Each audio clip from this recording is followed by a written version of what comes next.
Dan. So just in the last episode, we covered a lot about the journey that you took into having solar and battery, and more recently an EV, maybe the plans for the future of completely electrifying your home with a heat pump. So for anybody that's thinking about going on this journey, you mentioned in the last episode that you did quite a bit of research yourself. And I think that probably that education piece for a lot of people is one of the most challenging parts, because people have busy lives. You know, you say you were a tech enthusiast, they'd probably put you in the category of early adopters in that kind of curve. Yeah. But if we just talk for a moment, what was it? Where did you focus your research? What kind of tools did you use? What insight did you gain? So yeah, I think there was various different things. I think a lot of it was just kind of Googling stuff and that sort of thing. So one of the tools that helped me with the solar generation side of things was a tool called PVGIS, and that maps solar generation all around the world and gives a pretty good, accurate representation. So yeah, you need to know a little bit of information about the size of your install, whether it's rooftop or floor standing. You can kind of leave the rest of the settings the same almost and plug those figures in, and that gives you the annual generation for each month that it expects to generate based on where you are in the country and which way that your install faces. So that was one of the tools that I found really useful, because then you're getting an idea of how much you're going to generate each month. Okay, yeah, so good start.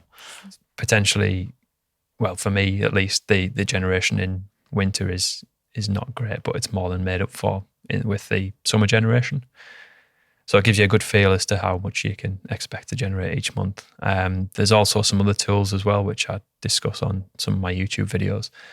I think it's something like Smart Home. I can't remember the exact name of it. Smart Home tool, and the same sort of thing. You can plug in your solar size install, and you can make it as easy or as complicated as you want. So plug in your solar size install, plug in your battery size, and that will give you a figure of how much it expects your home will use, how much of the battery you'll utilize, and how much of the grid you'll utilize. So a couple of different tools out there. How did you get to the point where, so you've got the generation, but I guess that ultimately to figure out the benefit, you've got to kind of, you've got to input in your electricity usage. Yeah. So I've got spreadsheets on my YouTube channel that were born from spreadsheets that I got from suppliers that were quoting for the solar install. Okay. So same sort of thing. They all took a very different format between the three installers that I contacted for quotation, but I was able to piece together my own version of that almost, and that took how much of the percentage you thought the battery you were going to use. And some of this is guesswork. And in my 1 year solar review, I talk about this, how I estimated that. And you're almost guessing how much you're going to use from the battery, how much you can draw from the grid, and then how much your solar is going to generate and accompany that. So it's quite a complex calculation in the end, potentially, yeah. Because I know from the way we do it now, so we try and take a kind of data-driven approach to it. So we look at when they connect onto the Heatio platform, it kind of gives the customer free access to be able to visualize their energy usage, and then they can essentially request a solar design. Again, we do them free of charge, but it essentially takes their actual electricity consumption. We use a tool called Open Solar, so we take that previous 12 months energy usage and put that into the tool to generate the report. And I think one of the things that stands out to me the most when we do that is the assumed consumption from solar, and how that obviously leaps up the minute you put a battery into the equation. Yeah. But when you actually look behind the calculations that do it, it's just a relatively assumed percentage based on your consumption. But now with more innovative tariffs, like we talked about in the previous episode, those things can change massively. It's impossible to predict, yeah. Because there is certainly the way the calculation works, it makes an assumed. I think if you've got a battery, it'll say, okay, you're gonna consume 30-40% of what you generate. If you don't, it's more like 15-16% of what you generate. Mm-hmm. But actually that gets blown out the window the minute you can buy electricity so cheap off the grid and you go to exporting 100% of what you generate. Mm-hmm. And if you put that into the tool, it would look quite negative. But actually the export is giving you 15 pence for everything you generate, so the financial position improves. So it is quite a complex calculation to get it right and see the full financial picture, I guess. Yeah, absolutely. I think everyone's usage patterns are different as well. So I get a lot of questions on my channel about which tariff should I be on.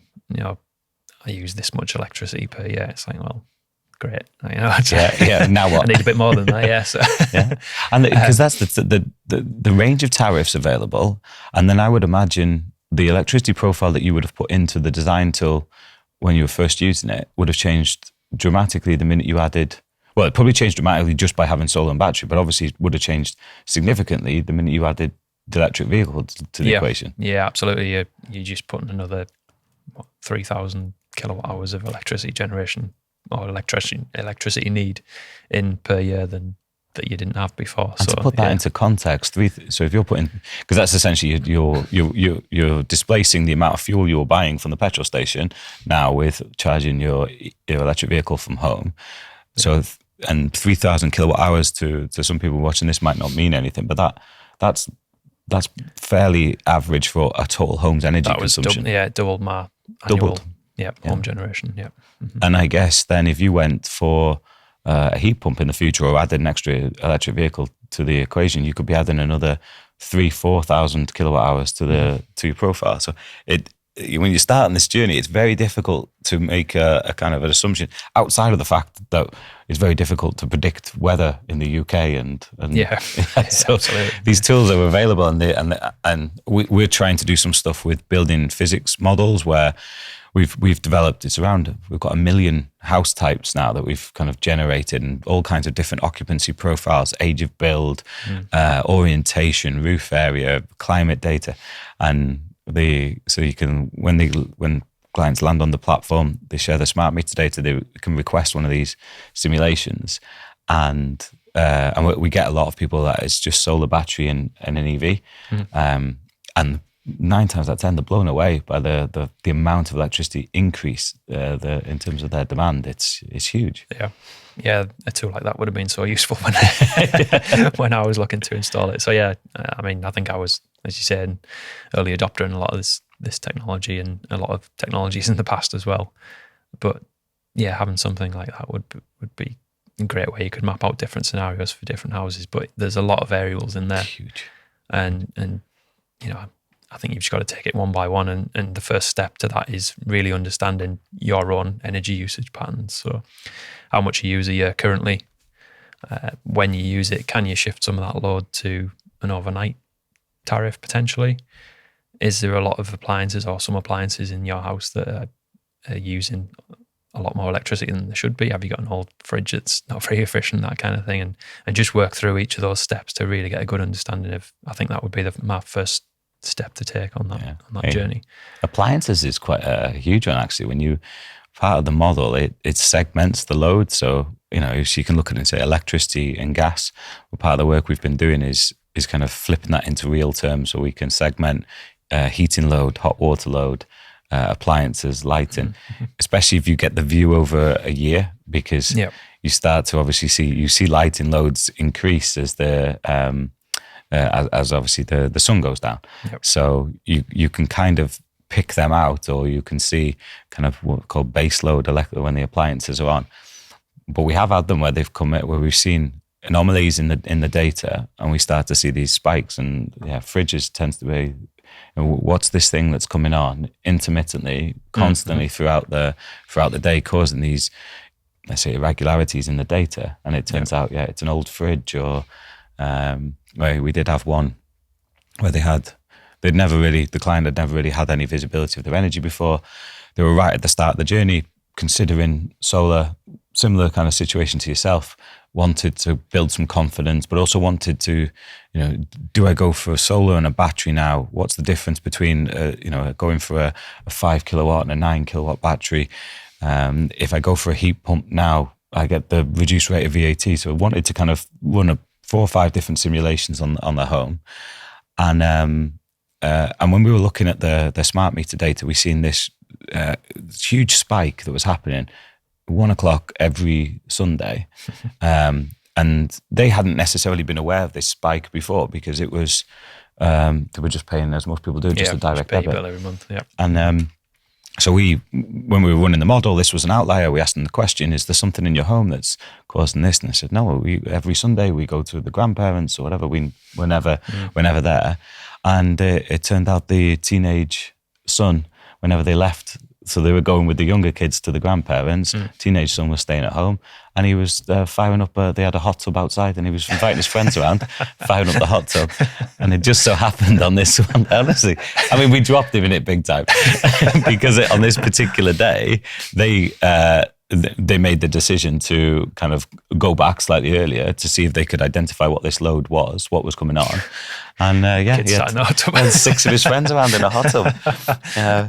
But you'd never have known, so I suppose it works for the good and the bad. But but it is, if you can get to that point where you're starting to see the breakdown, then that's shifting the energy demand. And I think a lot of people that haven't yet started to get into this world, when we talk about kind of shifting energy demand into the evenings, they go, I'm not going to start waking up at 3 o'clock in the morning and using all the electric that I would have used in the day. But you're actually talking about shifting it in terms of charging the battery during those periods. Yeah.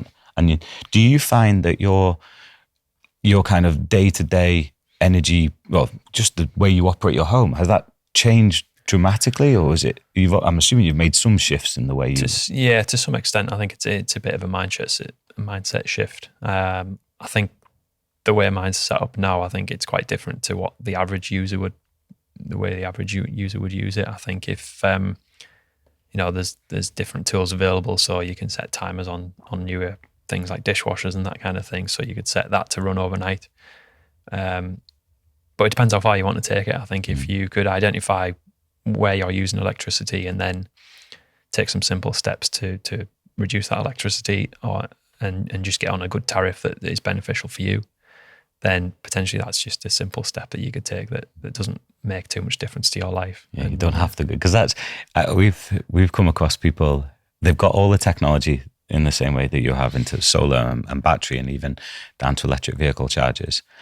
And we've spoken to them about the ways in which you can make the finite changes and improve the energy savings.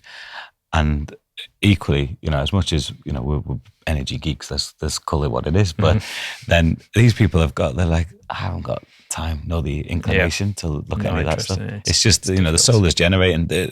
Somebody that they actually had 9.5 kilowatts of battery storage, and it was Give Energy's kit as well. It had the ability to charge off the grid. They weren't doing any grid charging. They were literally filling the solar from the battery, using it, basically in its basic format. Yeah.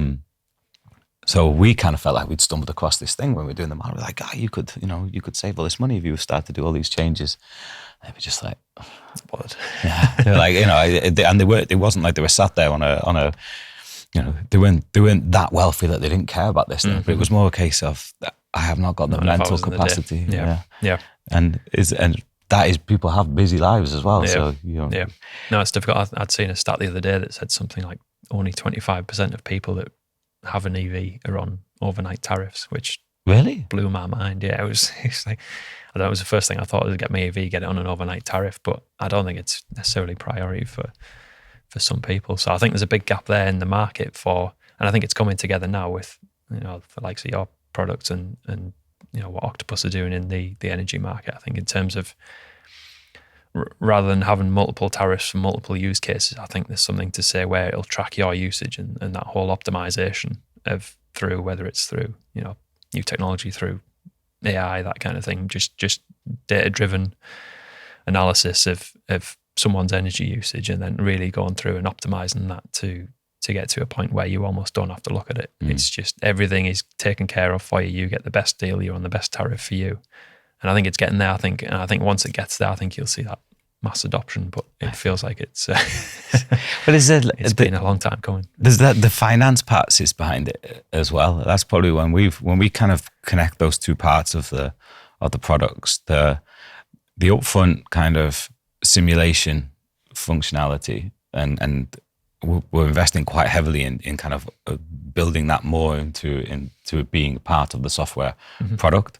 So people can kind of go on and click, turn on solar on your home, essentially creating a digital twin of their home. And then they can click on add solar, add battery, increase battery sizing, add a heat pump.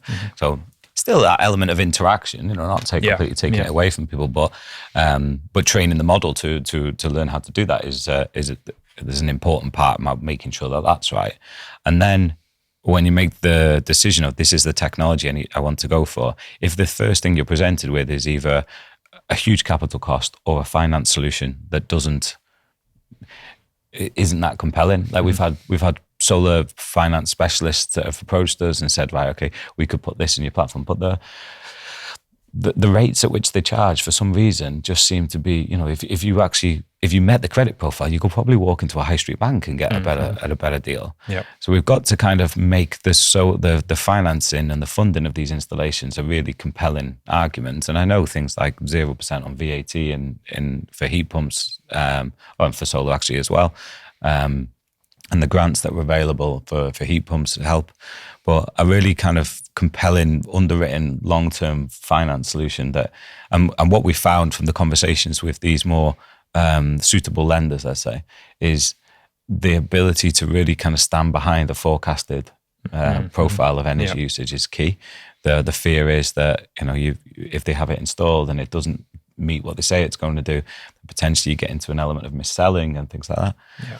But I wanted to gauge, it sounds like the functionality but designing that front end in terms of the digital twin and the simulations would have been a useful tool.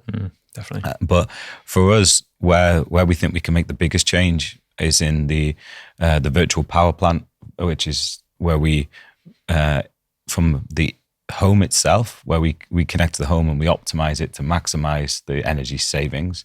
So all that kind of machine learning and figuring out how the home performs, basically get the battery working to its absolute maximum in terms of energy savings. But also when we start to bring homes together into this virtual environment where when the grid is under pressure, we can discharge or charge off the grid and really start to make an impact for the grid, but also increase the financial incentives for the homeowners. In that world at the moment, when you look at optimization of the battery or optimization of your electric vehicle, how much of that are you doing yourself? How much? What would a typical day or schedule look like at the moment for you? I would say it was probably quite high. There's quite a lot of involvement in there, and that's mostly because it's a passion of mine. I enjoy doing it. I understand everyone's not in that situation, but I guess now since I got my electric vehicle, it's changed a little bit because I charge that overnight. I charge my battery overnight and then export everything back to solar. But that 15 pence export rate goes away on the solar. Then all of a sudden you're potentially switching that again. Something else might look more attractive. So it's high. I spend a lot of time on it, probably more time than I should. And I think that's where the whole industry probably needs to improve is just say a one-stop solution where you can say,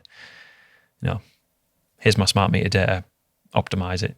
Like you say, select whether you want a few options, solar, battery, just a battery, that kind of thing, and go from there. I think that's where we need to get to. And where do you find yourself kind of spending that time? Because I guess if everything you're generating, you're exporting, then that's kind of part of the equation. There's no reason for you to keep any of that energy because you get paid more for it. And then you've essentially got enough battery storage that you're kind of saying as soon as this point as soon as you move on to that off-peak period, start charging. Well, why wouldn't you? So start consuming off the grid. What do you have to think about else in that equation? What other planning do you need to do? Probably now I'm set up with the Intelligent Octopus Core tariff, not a great deal. It's more the day-to-day monitoring to make sure I see what I'm generating, to see what I'm exporting back to the grid, that kind of thing. It's an interest level, okay. But I don't know. It just feels like at the minute the market's almost that fluid and changing so often that what's a good tariff now, it's a bit like bank interest rates, isn't it? If you stay on your standard bank account, then the interest rate drops to something like 0.1%. Potentially next year with the solar, you could be in a similar situation where that tariff you're on is now no longer the best tariff on the market and not viable and not giving you that payback you want. I guess that you mentioned earlier that what happened in Australia when they got to that point where there was so much generation that actually became the carrot that was there around kind of 15 pence export, the equivalent we got here, got taken away. So I guess if let's create a scenario where the solar export guarantee isn't as attractive as it is at the moment, to the point maybe where you're being disincentivized to export to the grid and they want you to consume more in the home. What would a managed solution look like in that environment? Because I guess there's an element of you're predicting what the weather's going to be the next day in terms of you've got to be able to predict what the generation is, predict what your usage profile is going to be, predict what are the best times to use the battery and not use the battery. It starts to become quite complex. Yeah. There's a lot of different variables in it. It's yeah. Is there a particular, like when you think of that world and having to do that, because that's I suppose one of the reasons why we're developing the optimization, and a big part of it is learning how, I suppose, predicting the future, learning how the home performs thermally, because there seems to be a natural progression. I think there's something like 1.4 million homes with solar. There's about something like 120,000, 150,000 battery storage systems. And then you've got this kind of 350,000 heat pumps. These are just in the UK homes. Obviously quite minor, you know, when you consider the amount of houses that we've got. Yeah. But what we're seeing is a kind of generic, organic journey from solar and battery, solar battery EV, and then heat pump. And actually when you add all those things into the equation, and the biggest outlier seems to be when the heat pump comes in. Okay. Because whereas everything else is relatively predictable, the amount of energy that you need from a heat pump, it doesn't follow the same kind of profile as you would with, for instance, your baseload electricity usage. So if you get into a situation where you've got a really leaky house, for instance, and you've put a heat pump on, and then you're starting to predict, you know, how cold is it going to be tomorrow? What temperature does this person like their home to be? What heating schedule do they run? How much hot water do they need? When's the right time to charge the battery to service some of this load? When's the right time to call on the grid to supplement the heating demands? Because that you don't tend to have that same kind of option. You know, you have to.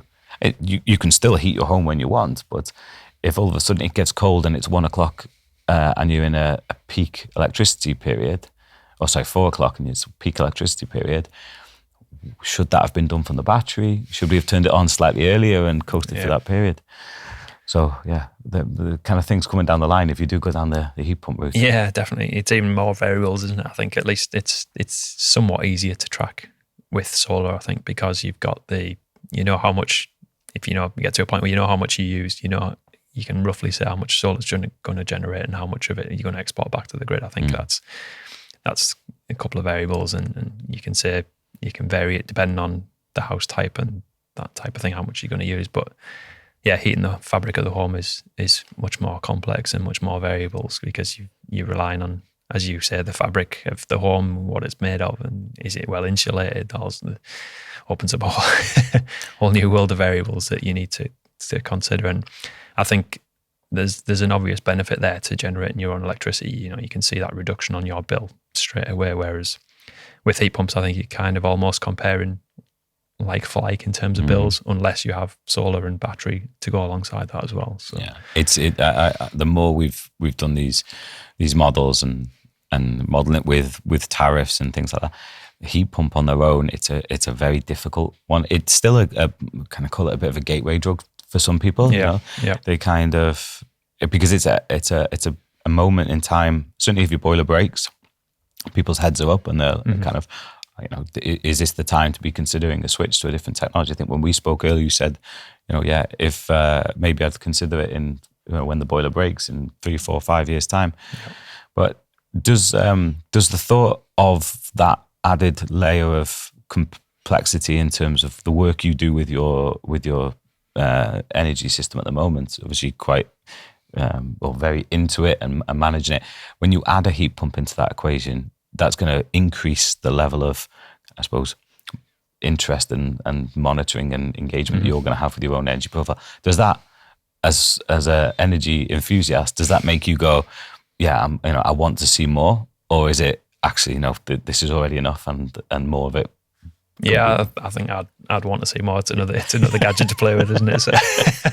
That's a good side note. Yeah. Because I always think with sometimes you just the balance between generation, battery storage, time of use tariffs, and EVs. Yeah.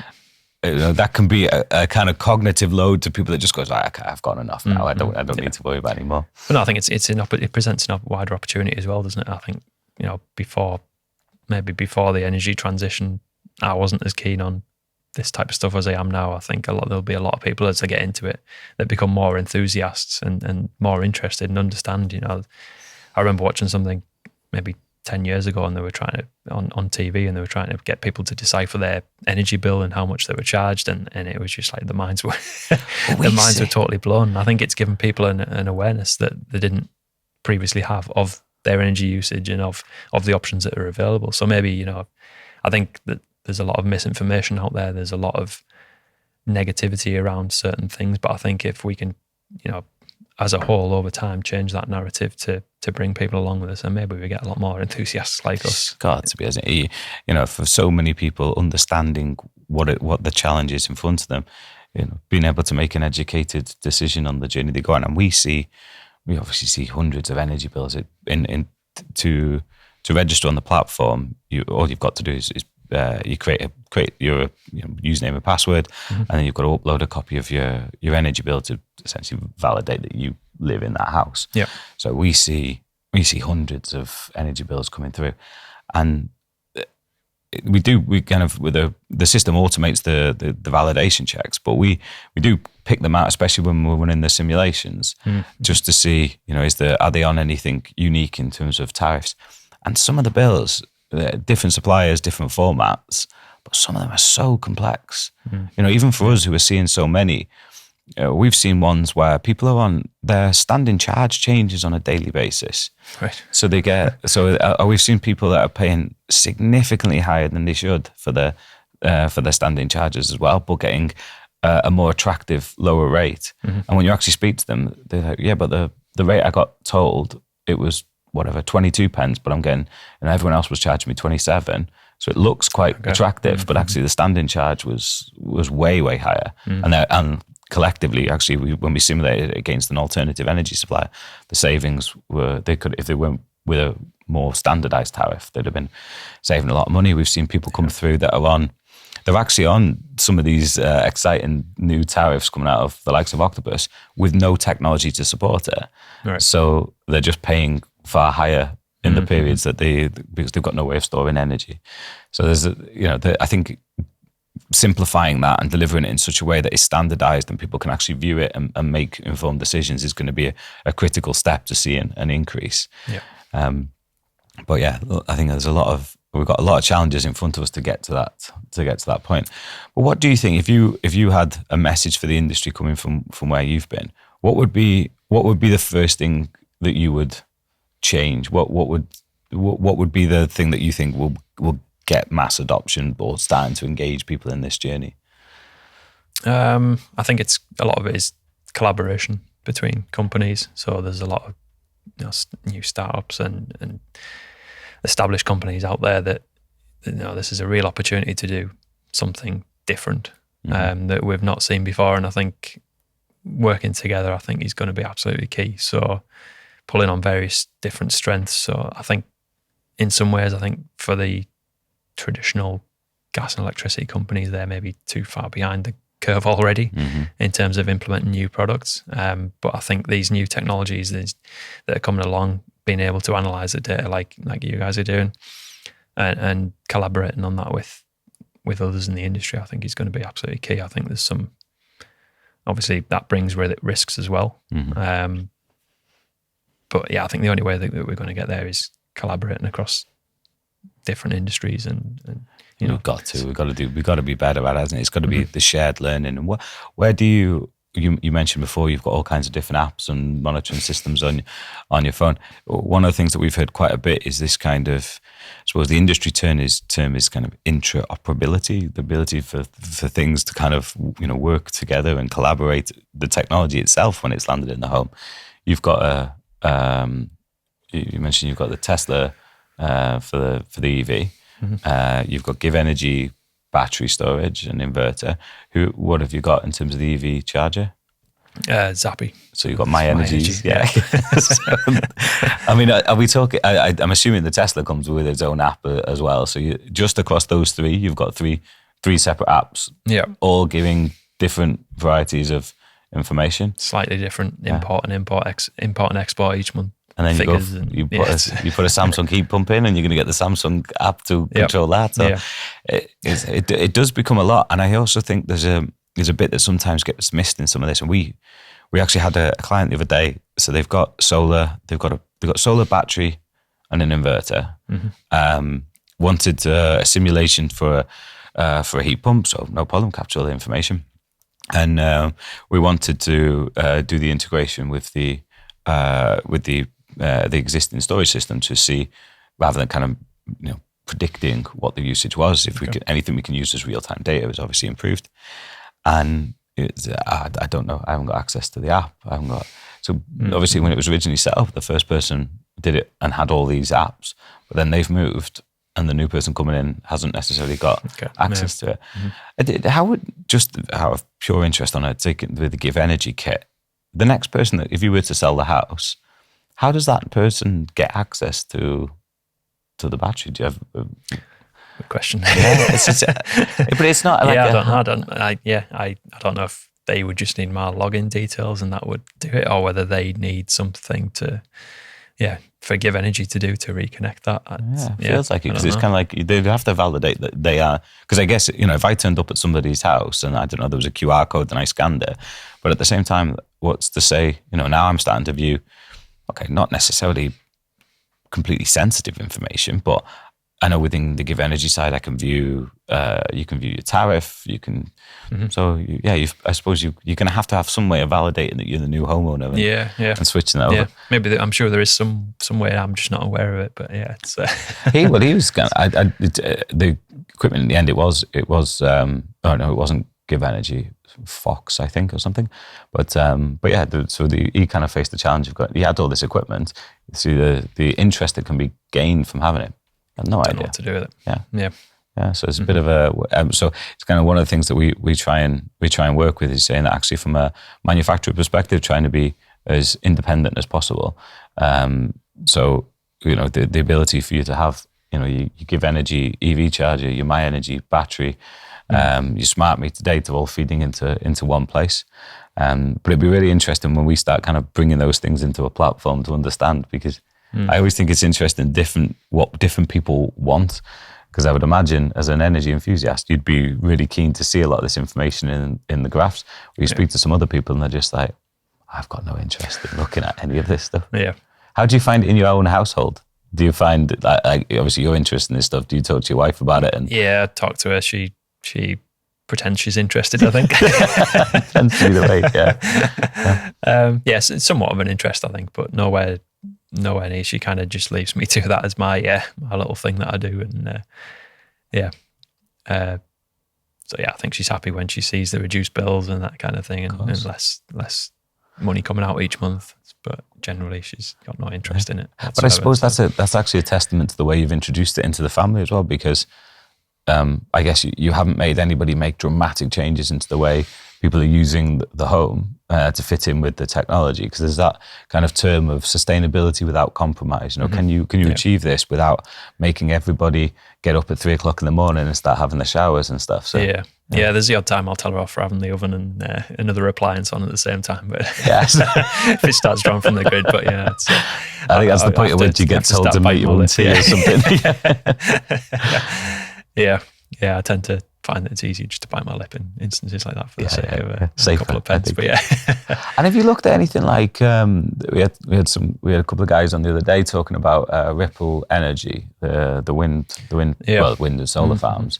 Have you looked at anything like that as a? Yeah, I did consider it. Yeah, it was probably around about the same time that I got the solar installed, so I went with the solar instead. Something I keep monitoring, but just I've never taken the plunge on. But I think that type of thing's great because it gives people who maybe can't afford a full solar install, they can put as much money or as little money into that as they want and see a reduction on their energy bills. So. And it's a kind of, I mean, it's an investment essentially, isn't it? But it kind of, you have a credit on your energy bill every month on a fairly regular basis from anything it generates. But it's that long-term kind of energy security, because I guess everything you're doing I know the kind of term energy security got really started to grab some traction around that, the energy crisis. But I guess by doing what you're doing with solar and battery, you're generating energy security for your home. You're less exposed to the volatility of the energy markets. Yeah. But I guess something like a ripple gives you that extra level, and that if for the next 20, 25 years that you're going to have this kind of extra element of credit against your energy bill, it just means that if energy prices do go up, you get that extra bit of safety. A bit more covered, aren't you? Yeah. I think it's a great idea. I hope with the changes the government are making now with GB Energy coming online, stuff like that's going to become a little bit more normalised. Hopefully, and hopefully a little bit more affordable for people as well. But so it sounds like you've been on a journey through discovery on this. So you're saying your message to the industry would be for collaboration, more collaboration to help people on this journey. What would be the first thing if there's homeowners watching this? What would be the first thing you'd suggest they go and do before maybe investing in the technology and stuff? What's the start? Where did you start? And I think that key thing is really understanding your own energy usage. Get a smart meter installed. I know, again, there's some negativity around having a smart meter that they're going to be able to spy on me and figure out when I switch my TV on, that sort of thing. But they're not that scary, really.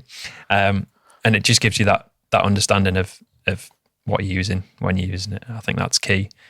From that, maybe look at, if you want to look at these third-party apps such as various different ones that monitor your own energy usage and can track patterns and give you a nice visual of when you're using energy. And I think go from there. I think that would be the key thing is, understand it and see what you can, if there's anything immediate you can do to reduce it, like the things I talked about in the previous episode with reducing your floor temperature on your boiler, reducing your thermostat temperature, potentially installing modern thermostats that have smart capabilities, that type of thing, and go from there. I think if there's an interest there and it piques an interest, then I'm sure that will develop into more things it has done for me and others. So they're good. I mean, let's say they're relatively easy things to go and do. I do think the one around turning down the boiler is always an interesting one, because I think you mentioned in the previous episode you turn it down to a certain point and you're going to get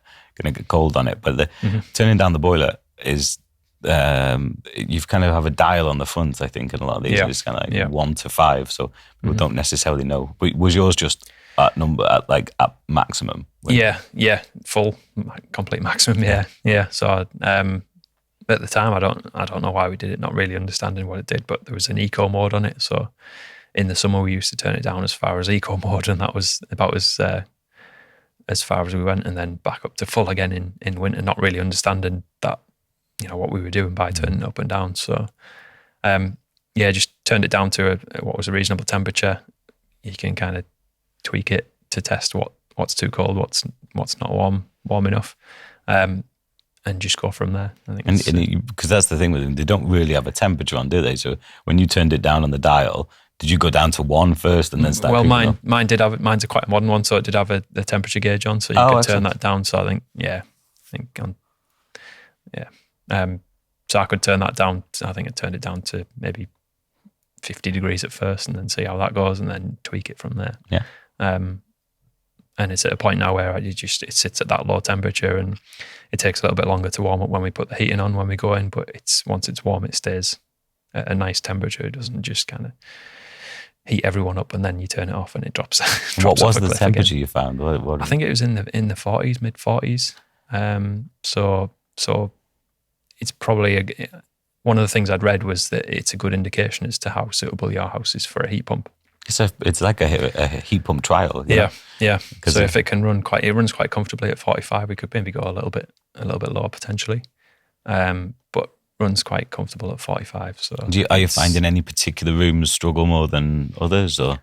There's still that bedroom that's over the garage that draft that seems a little bit colder than the rest of the house sometimes. But what we've done is being able to tweak the radiator thermostats a little bit, so we just put that one up a little bit higher than the rest of the house, and that seems to counteract it somewhat. So that's good. Well, I say because it's all trial and error, really. Yeah, and I bet if you had a heat pump survey done of your home, and we've seen hundreds of these. I've been doing them for 20 years. I bet if somebody came and did a heat pump survey of your home and designed it at 45, the calculations will still come out saying you've got to replace 60-70% of your radiators. Yeah. Mm-hmm. So if you, but it'd be interesting to say we'll pick this up with you. But it'd be great to have a look at what we could do to get a heat pump into your place. Yeah. And maybe do a follow up in 12 months' time. Well, we'll check in 12 months' time. If you're not happy with it, we won't bring you on. But I think that I always think that's a really interesting one, because so much of the cost of having a heat pump installed, believe it or not, actually sits in those radiator upgrades. Yeah. And there's a wasteful part to it as well, taking them out and getting rid of what are perfectly good radiators because a finger in the air calculation said you should. Mm-hmm. And all this data that we have available to us now, and all the data that you're looking at around your installation, yet your faith from a heat pump design has to rely on somebody coming in and making assumptions as to what the losses are of your property. Yeah. I'd be interested to see whether your system is proving that you're happy with it at 45, but if the calculations say you've got to upgrade it. Yeah, it was interesting. One of the videos I did on my YouTube channel was about the heat pump. They had a designer for checking out whether your radiator sizes, that kind of thing, and that mapped the heat loss for the house. And I think that was the same sort of thing. It said about 60-70% of the radiators need replacing to even though you're running at the temperature that it... Even it's running on. Yeah. See, we've been trialing a monitoring kit where you basically have like a gateway in the home, and then you have these temperature sensors that you can put in each room, and then we monitor the outside air temperature and your smart meter gas consumption. Okay. And it essentially calculates the losses. But it would say, this room's struggling, this room is fine. This was, in terms of you turn the heating on, we see it on the smart meter in terms of the gas consumption. Yeah. Then we measure that kind of fall over period. And it is, you can get to situations where it's like you don't need to upgrade all this technology, all the radiators in your home. Makes it more affordable. That's got to be the goal, hasn't it? Yep. Well, I'll definitely have a look at that maybe when we pick it up next time. You might be fully electrified. Yeah, maybe. Well, thank you very much. So just again, your YouTube channel for anybody that's watching. Go on YouTube and search for Danny V Solar, and that should come up with the bright green thumbnails. And how many videos you've got on there now? I think I'm up to 52. Plenty for watching then. Yeah. So I tried to release them on a weekly basis. It's proven a little bit more difficult recently, just with having a little one running around, keeping us entertained. 52 videos, I think, so far. Fantastic. Well, thank you very much for coming on. Thank you very much for having me. And we'll make sure we link to your podcast as well. Yeah, sounds good. Cheers, Dan. Thanks very much.